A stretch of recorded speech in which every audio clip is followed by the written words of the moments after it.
اهلا بيكم، ازيكم؟ عاملين ايه؟ يا رب تكونوا بخير. جايلكم فيديو جديد ووصفة جديدة، وهنعمل النهاردة كشري الاصفر على اصوله. سيبك بقى من كل اللي انت كنت بتعمليه قبل كده، كنت بتعمليه بالطريقة الغلط. انا معايا نص كيلو رز، عليه ربع كيلو عدس اصفر. مش هحطه على بعضه، انسوا بقى ان انتوا تغسلوا الرز مع العدس وتحطوه مع بعض ويعجن في الاخر. هجيب حلة واحط فيها بصلاية متوسطة وهقطعها على ايديا، وحوالي ربع كوباية زيت كده. وهصفر البصلاية وبعد كده اغسل العدس واصفيه وانزل بيه على البصل. هقلبه كويس جدا لحد لما ينشف من المية اللي هو فيه، يشخلل في الحلة.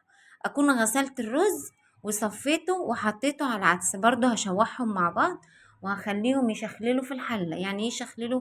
يعني ما يبقاش فيهم ولا نقطة مية. هنزل عليهم بمكعب مرقة وكمون وشوية، يعني معلقة كمون هرمية صغيرة ومعلقة فلفل صغيرة ممسوحة، وهحط شوية كزبرة.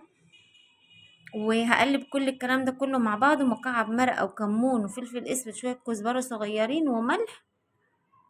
وهحط مية قليلة جدا يا دوبك اغطي الوش، لو زودت المية الكشري هيعجن منك. وهنسيبه بقى يغلي كده ويستوي على نار عالية لحد ما يتشرب خالص. وبعد كده هروح موطيه عليه. وبس كده يكون الفيديو خلص معانا، وهو ده شكله في الاخر، مفلفل وجميل. وكمان سلقت بيض وضحركته. ممكن تعملي شوية سلطة شوية صلصة. ومع السلامة، ويكون كده الفيديو خلص. اشوفكم في فيديو جديد.